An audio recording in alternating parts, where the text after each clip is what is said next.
Thank you.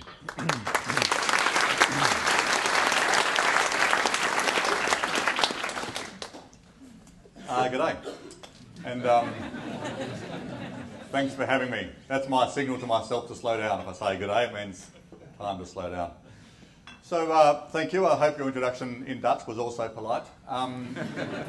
We'll find out afterwards. So I'm going to talk to you for about 20 minutes or so and then throw it open to questions. Feel free to raise your hand if I get too excited and speak too quickly.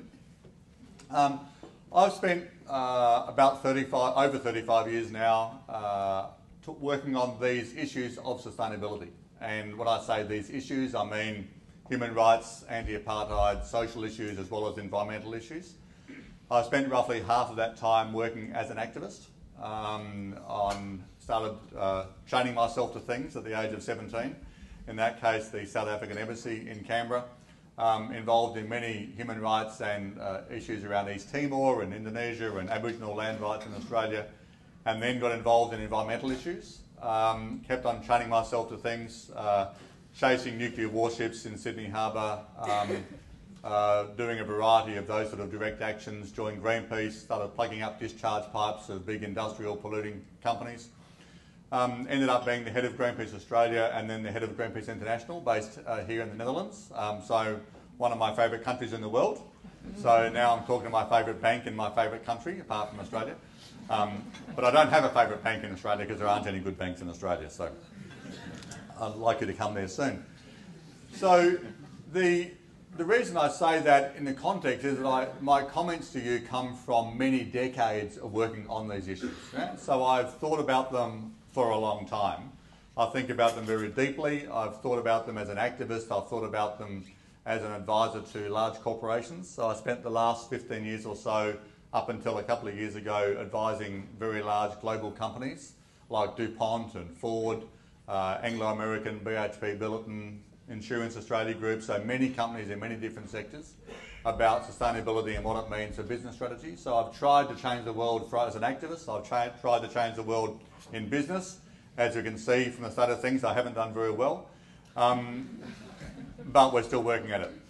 And the reason I say that is that this is the context for my remarks. My remarks are really in the context of knowing how the activist world works, how the business world works, how my work with Cambridge University on teaching around these issues, how the academic world works. And so I come at it from a big perspective. And my big perspective is that if you look at the world, what you see is crises everywhere, right? Fukushima, nuclear reactors, tsunamis, financial crises, Greek debt crises, the drought now in Texas and wildfires there, the food supply being under constraint. You know, everywhere we look, we see crises, but we tend to look at them and go, yeah, well, there's always crises. Yeah, they're a bit bad this time, difficult period, but there's always been crises, and humanity's always had crises, and we kind of work our way through them, and it's a bit messy, but we always get there in the end, right? And we think that's how it is. And what I'm here to say is, well, that's not how it is this time. Because what we have here is not a crisis that's driven by this or that. We're driven by a much more fundamental and profound issue. And the issue is, which is the opening line of my book, the issue is the earth is full. Right? The earth is full of our economy, it's full of our people, it's full of everything we're doing to it, and there is no more room for us to keep on doing what we're doing as we've been doing it. Now, that's not a philosophical question, right? That's not an issue where, isn't it a shame the earth is full? How sad. The polar bears will be uncomfortable, the trees will fall over, it won't be as nice as it used to be. Isn't that a pity? And I'm saying, no, that's not the problem. That is a problem, especially for the polar bears and the trees, but the problem for us is not that. The problem for us is that because the earth is full, economic growth, the model on which we base everything in terms of our progression as a society, economic growth is dead. Right? The very model on which we base all of our society, all of our progress, is fundamentally broken and will therefore not continue, because we always forget when things aren't sustainable, they stop. Right? And when we say things aren't sustainable, we tend to again think of it as a philosophy. It's not sustainable, that's not very nice. We should be more sustainable because that would be nice. And I'm saying is that no, not sustainable means it won't keep on happening. right? And the thing that won't keep on happening in this case is the global economy as we currently construct it. And I don't mean in the next 50 years, I mean the next 5 to 10 years, we're going to face a very significant crisis. So when I say economic growth is finished, people look at me and go, yeah, right, okay. So everything we base our politics on, everything we base our progress on, everything we assume about the future is not going to happen. That is incomprehensible. So let's just dive a bit deeper into that assertion because it's quite a significant assertion. So I won't go into kind of the technical details, but I'm happy to in questions if you'd like to dig deeper into this idea. But fundamentally, we're operating now, according to the Global Footprint Network, at about 150% of global capacity. So the resources that we're taking from the ecosystem services, again the things that we need for our economy, are being taken from the system at a rate at about 150% of its sustainable capacity. So the number of acres of land and ocean that we need to support our economy is roughly 1.5 times as many as we've got. Right? So the way to think about that is that we have an economy which is 1.5 times the size of the Earth. Right? So we need 1.5 planets to sustain ourselves. Now that is quite a significant problem because I'm not sure if you look recently, we only seem to have one.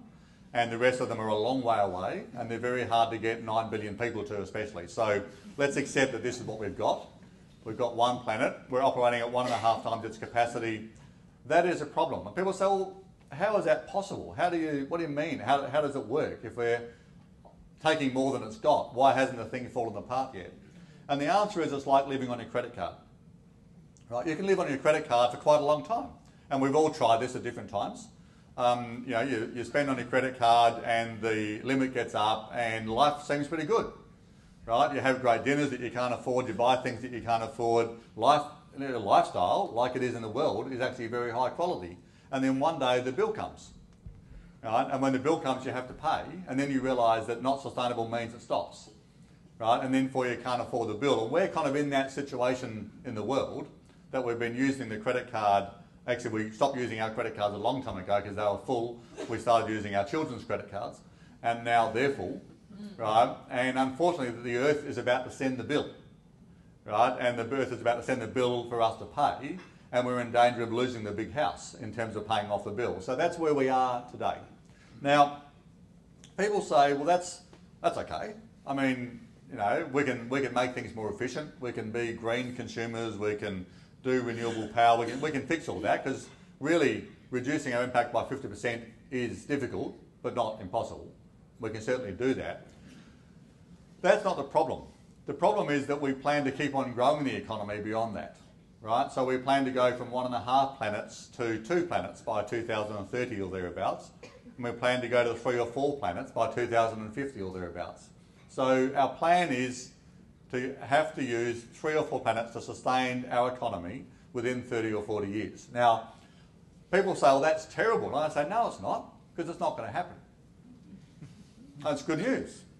We can't do it, so we're not going to do it. Now, the problem with that is that the assumptions we make about the future are predicated on us doing that, and we can't do it. So it's not going to happen.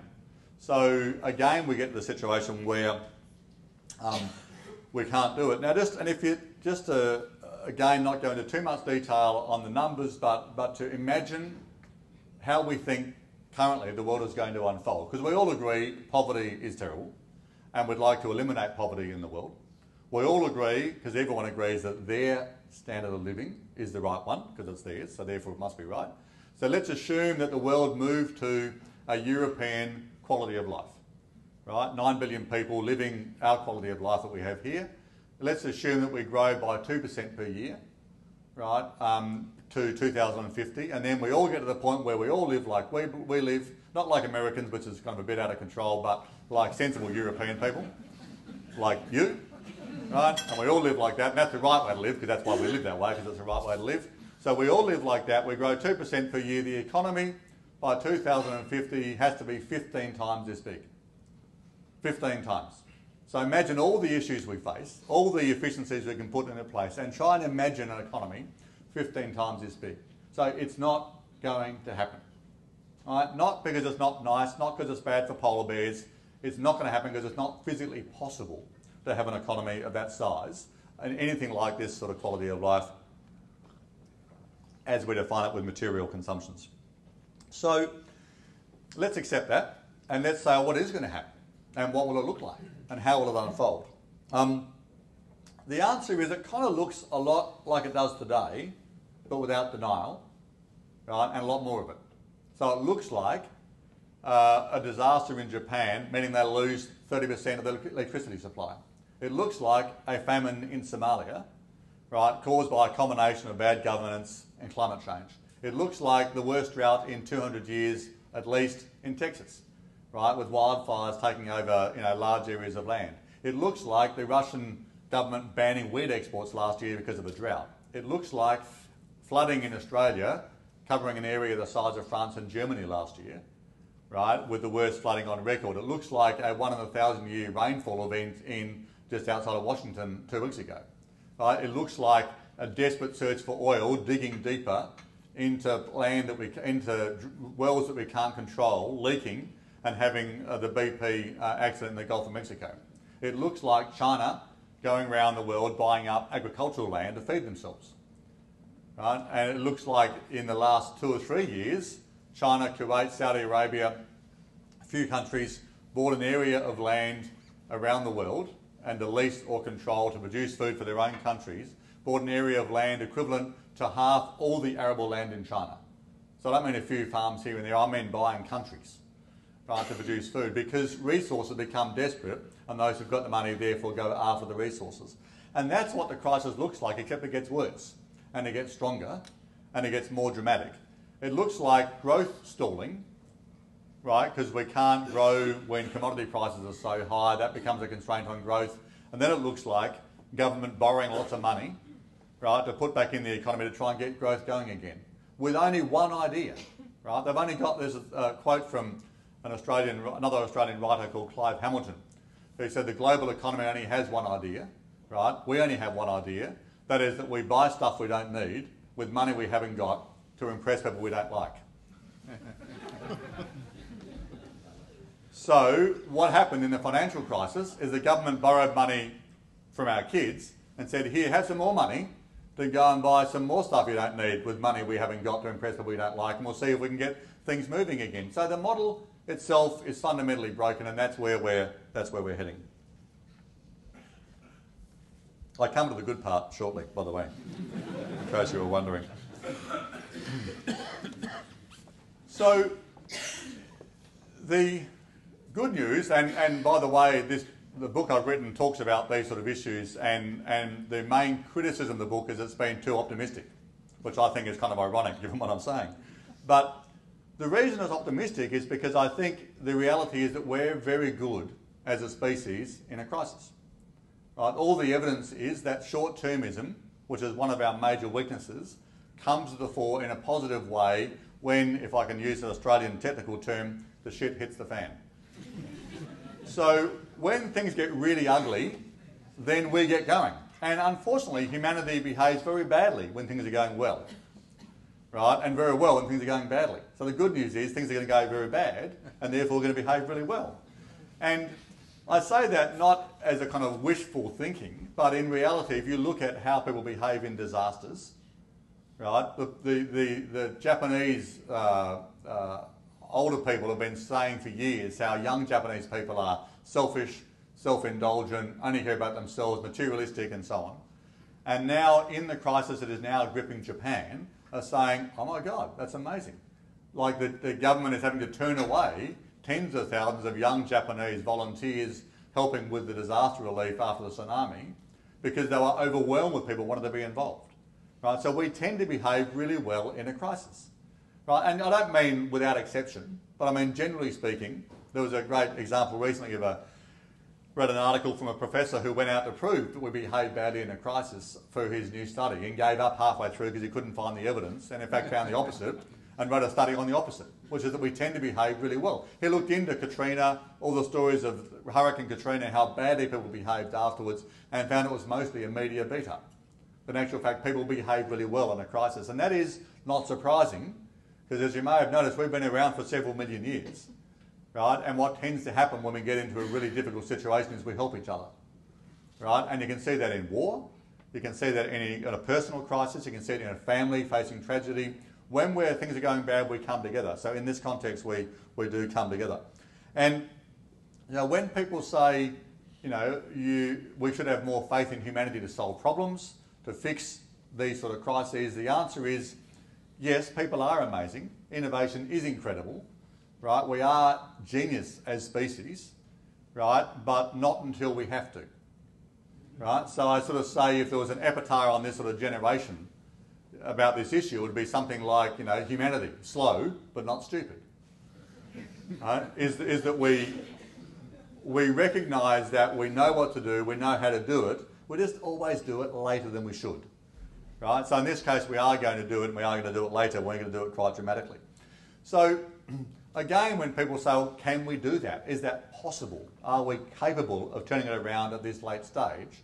So that was one I wasn't sure about, and so for the book I did some original research with a Norwegian professor, Jørgen Randers, who was one of the authors of the Club of Rome Limits to Growth report in 1972.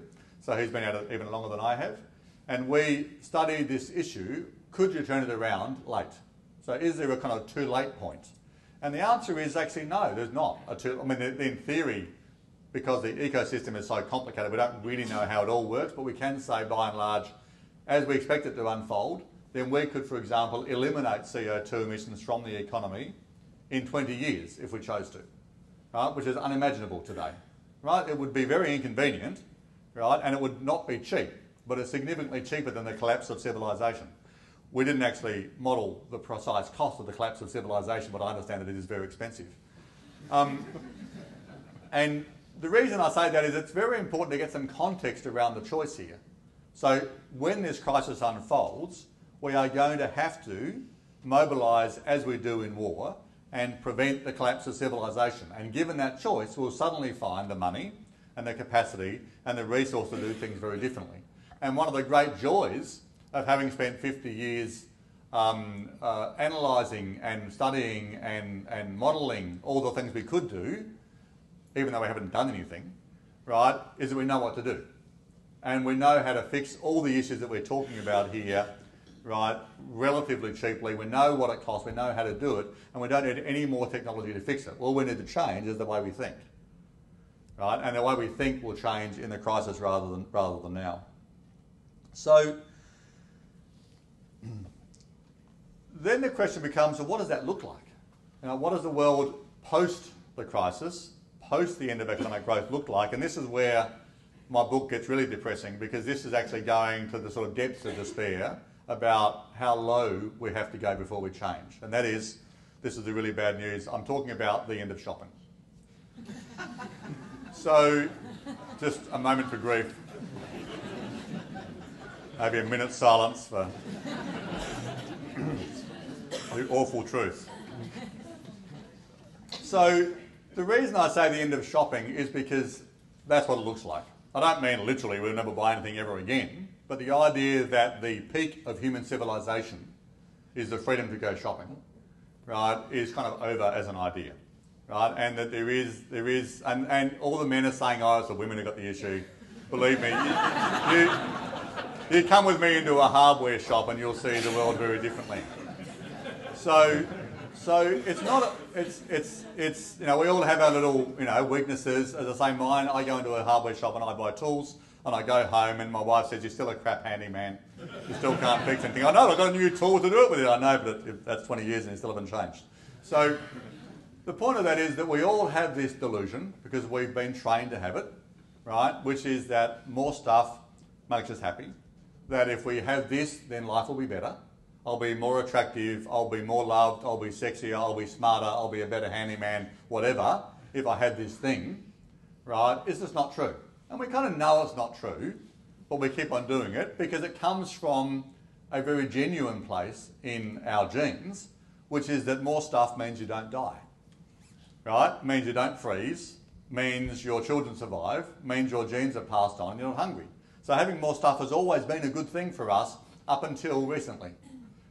Right, and going from nothing to about $15,000 per person per capita, roughly per year, really does make you happier. Right, so I can tell you, poverty is not the answer. Poverty has no redeeming features. right, and going from poverty to your basic needs being met is a very important source of human satisfaction, but then it stops. The numbers on this are really clear. And this is, again, not philosophy. This has been studied to death by many people. And that is that when you get your basic needs met, you get happier, right? And then you get more and more stuff, and you don't get any happier ever again, except for one exception. When you get really rich and really disgustingly, ridiculously rich, then you get less happy. So there is a point where it does influence, but it takes a long time and none of us are going to get there. The ironic exception to this, by the way, and it's a really weird exception, is that you do get happier if you have more money than your peers for a short time. Right? So if you get a pay rise and your peers don't, you feel happier. No, but it's not because of the money, it's because of the delusion that that's improved your self-worth.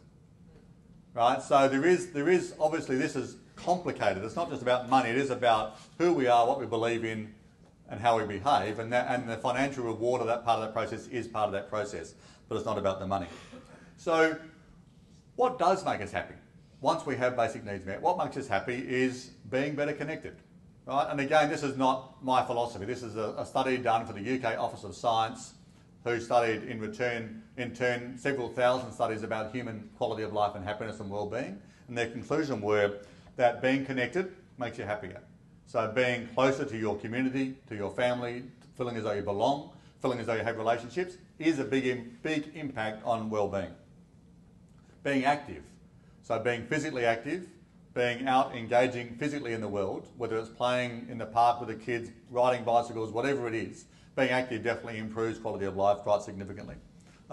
Learning new things. That's why books don't qualify as shopping, by the way, because, let me explain that, it's a very important point. No. Seriously, you can borrow it from a book, borrow it from a library. But the point is that learning is very important, and that's good because we can learn without material stuff, right? You know, thanks to the internet, thanks to knowledge, you can learn, right, without much impact on the environment. And learning does make you happier. Expanding your brain, learning new things, opening up your horizons is a source of happiness.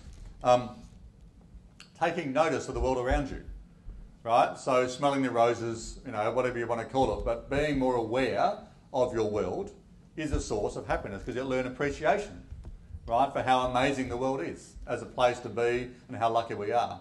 And finally, the thing that makes us happier is giving, right? So contributing to other people, doing work as you do every day with meaning, right, actually makes people happier.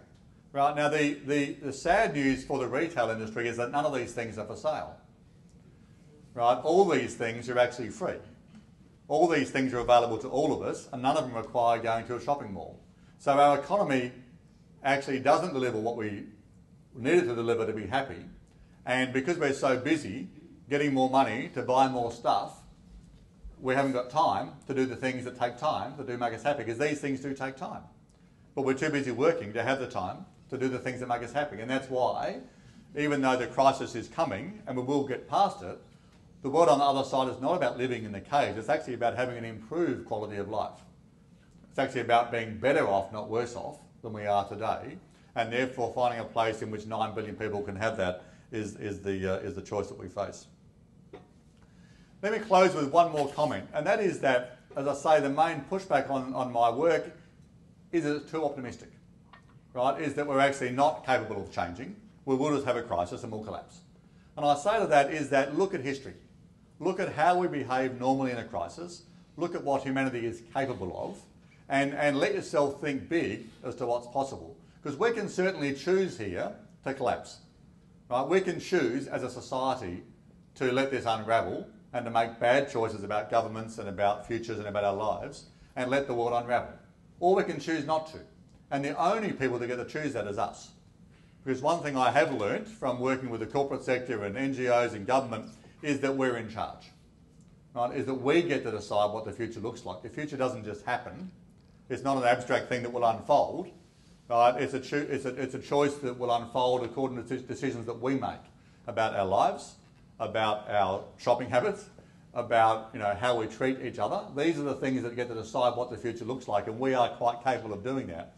And because we are so connected now as a society, right, we can do that globally and we can do it remarkably quickly.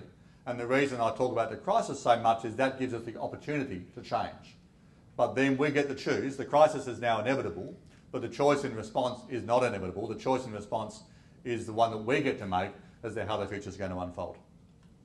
Thank you.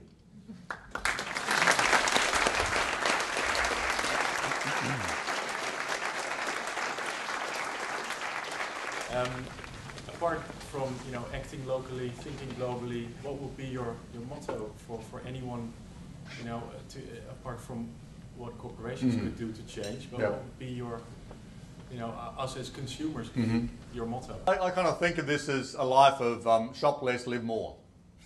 Right? So shop less, live more. Think about the things on a personal level that actually improve your quality of life today.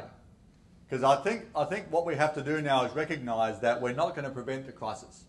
So yes, while being green and having less emissions and whatever you do is going to contribute and all helps, the most important thing now is for us to get ready for what's coming. Get ready personally, right? So how do we live our lives today and how do we represent that? Because that's how attitudes and values change, when individuals change and then communicate that to their friends. So shop less and live more is to me about saying let's actually live the life that we think, that we understand from what we can read about this issue is going to improve our lives today. The reason that's so important is because we're getting ready for what's coming. So the stronger our communities are, right, the more likely we are to make good choices rather than bad choices. Right? The stronger we get ready for what's coming, the less likely we are to choose bad governments. I spent yesterday in Berlin and spent the afternoon, which was not a very pleasant experience, at the Holocaust Memorial, right? And just to make sure I wasn't feeling too optimistic about life and civilization. And so it led me to reflect on reminding us that we can make bad decisions, right? Now, why do we make bad decisions? Because we're fearful, right? Because we're scared, because we're uncertain, because we have bad leaders, and because we lack courage. Right? So all those things are choices that we make. And I think part of the process here is to build the expectation and the belief in what humanity is capable of because we can choose that. And therefore living that life now I think is a really important part of the process.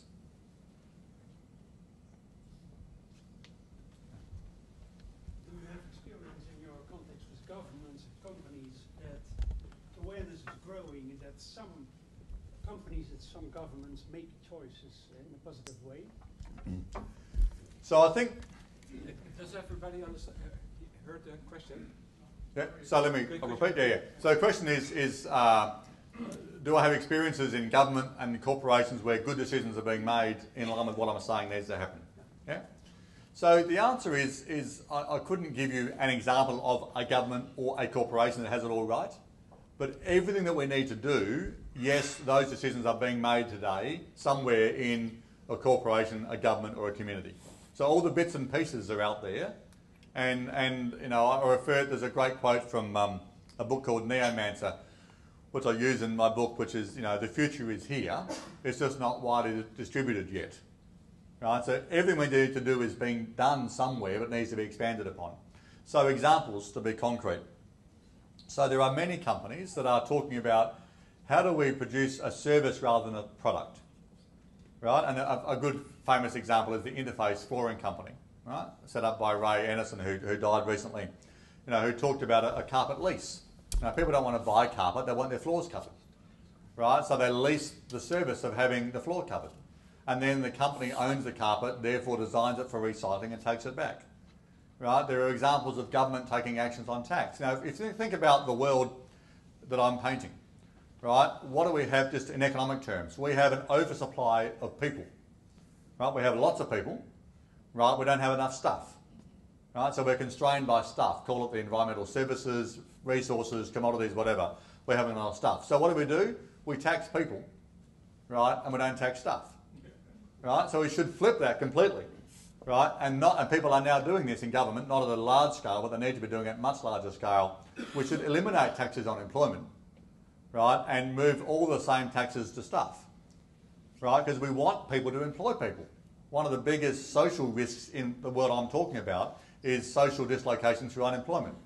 So to encourage, we now celebrate companies that get rid of people, right? You sack half your staff and your share price goes up. right? Because you're more efficient. Well, that's just stupid, right? We want people employed. We want them using less stuff. So so that sort of tax shift, I think, is a sort of example that I think is happening. I do think there is a question mark over whether large corporations can change or whether new companies will be created to become tomorrow's corporations. Because the world I'm talking about of no growth overall doesn't mean the market doesn't work internally. There is great dynamic change internally all the time. And new businesses will be created which will grow, other companies will shrink. And that's what markets are good at. Government's job is to put the boundaries around that to make sure that the whole system stays together. In that sense, I think most of the good ideas in the corporate sector will come from new companies rather than from old companies changing, I think. Not exclusively, but mostly. What is your opinion about birth restriction like in China? Yeah, so Could you repeat? yeah, the question is what do I think about birth restriction, China, for example. So first of all, declaration of interest, I have 5 children. But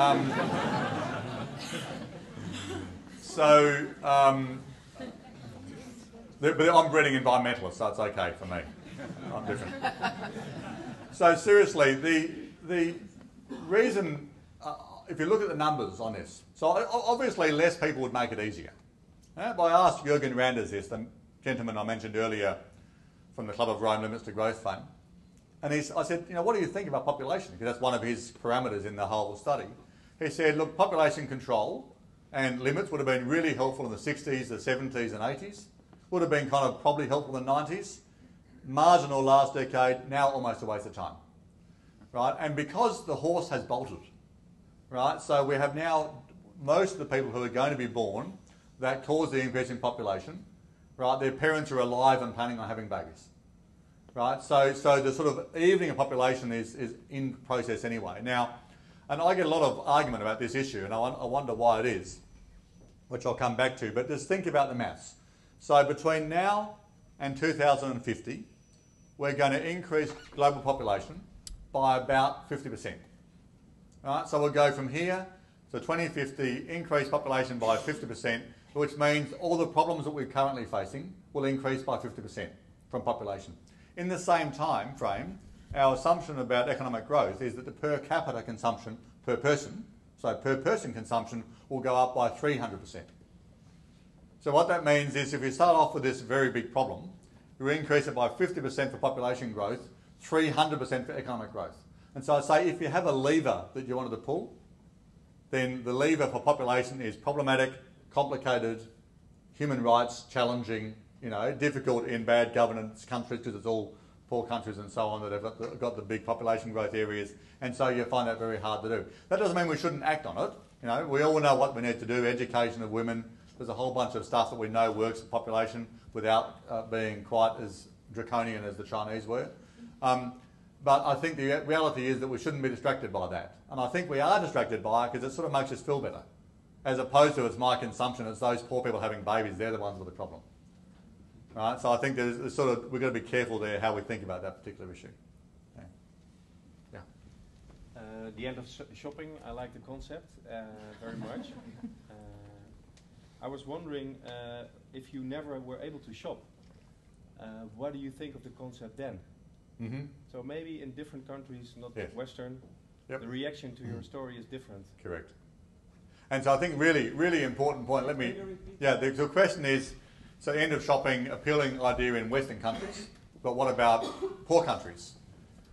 Who would actually like to go shopping for food and clothing and basic things. So let me be really clear on this, is that I'm very clear that going from a very low income, right, to a basic quality of life, which is well measured in different studies and is known what it is, and we're all above it. And if you're in this room, you're above that income. Then below that, shopping is really helpful for food, for clothing, right? So when I say it as a rhetorical line, because it is relevant to us in the West, right? But in reality, of course, if you're poor, then getting to that basic quality of life is essential. But then you raise the other issue, which is a really challenging one for all of us. So the assumption that we all make is that everyone getting out of poverty is about the whole world getting richer, right? And that we will get richer than the poor will, but as we get richer, they'll get richer. It's called the trickle-down effect in economics. right? And as we get richer, they'll get richer, and eventually poverty will be gone. It's actually wrong for a whole bunch of reasons, but even if you believed it, right, it's only possible if we can get richer. Right? So it's only possible in an empty world.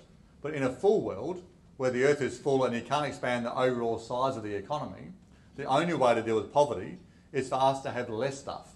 Not just not grow, but actually have less stuff in terms of physical resources. And that's why this is such a big, challenging issue. Yes, I was also thinking that for those countries, economic growth is needed to be able to raise that level. Correct. So there's a paradox there. Yeah. The economic growth is for us on the long term, the end of shopping. Yep. But for them, it's really necessary. How do you balance necessary, but now we're constrained by the overall size of the system. So and this is one of the most challenging ideas in this area, is that if the earth is full and they have to have growth to deal with poverty, right, and we have to make room for that growth, then we actually have to shrink, right, in terms of material consumption. I don't mean we have to shrink in terms of our genuine quality of life, but we have to shrink in terms of material consumption. And if we don't, there isn't enough room. And that's why it's a really interesting, challenging kind of issue. So maybe it's not really the end of shopping, but the end of shopping for some people, Mm-hmm. and the start of shopping for others. It's the end of shopping as a recreational activity. Yeah? And shopping being what it is, like eating and like breathing, really good and necessary. Let's go shopping. Yeah. Wil je me even helpen? Ik denk dat Nederlands, als ik het dan even jij het dan naar het Engels vertelt. Okay. First in Dutch and then in English. Mm-hmm. We zeggen, we hebben maar één planeet en we leven op 1,5 planeet. Die hebben we nodig. Maar dat betekent dus dat wij een soort van volkstuintjes moeten aanleggen misschien? Om ons eigen eten te kweken, is dat een idee? Want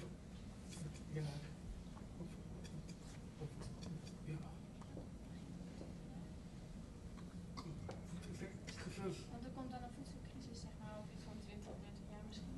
It's the question about it's the question about the earth is full and we need more earth. What do we do with the food production? Does it mean we have to go back to a regional? We all have to grow our own food next door. To make it very short. A couple of things to say. The first is that we are capable of feeding the world. Right? We have enough land, right, to produce enough calories to make sure no one is hungry. We know that to be true. Okay? Then the question becomes, how do we do that, right, in terms of the style of agriculture, but also where do we do that? So how do we think about an agricultural production system which is actually respecting of the ability of the land and the water and the supply and the chemicals and so on? But also, how do we do that in a way which is accessible to us in a world where energy will be much more expensive, right, with peak oil and so on? So the answer is a combination. So partly it's about producing food more locally. So I think there is many drivers of that. Probably the most important one is stability. That in a world where everything is going normal, right, and trade is happening normally, right, then we can afford to produce food anywhere and transport it. But if we start having famines and geopolitical crises, imagine a famine in Pakistan and India, for example, and a conflict there with hundreds of millions of refugees, that would have an enormous impact in terms of world stability.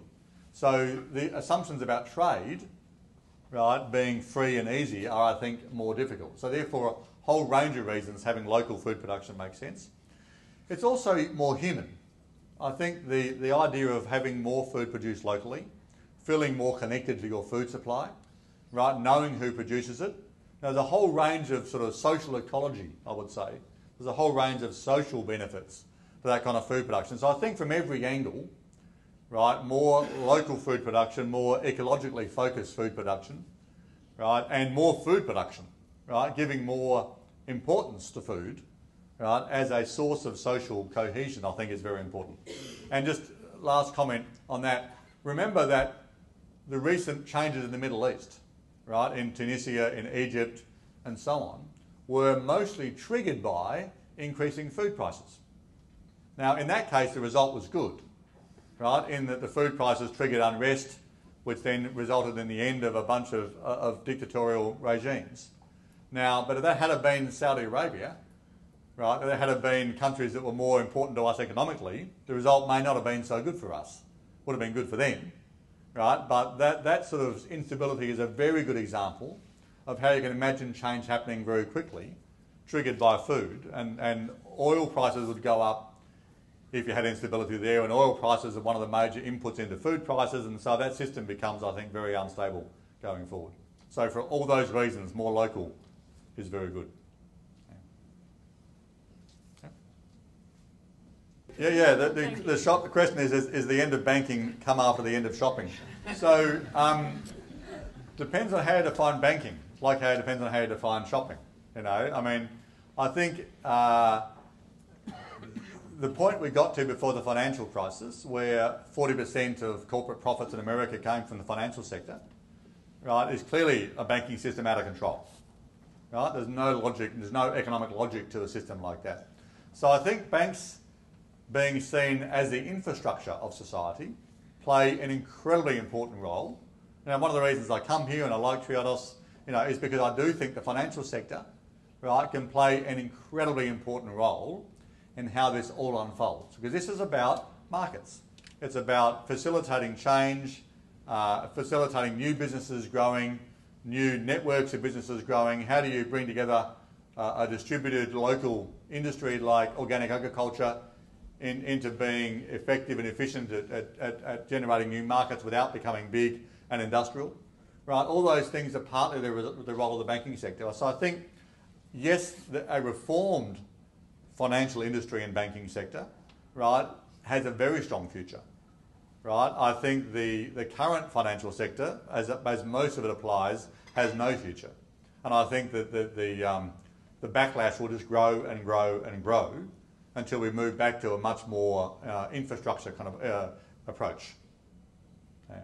But big changes coming, very big changes coming as a result. Which was why, by the way, what your work to me is so important, right, is because this is the model that people are looking for new models. And when I say the future is here, it's just not widely distributed yet, right? You're a very good example of that. Like, people look to you as a model to learn from.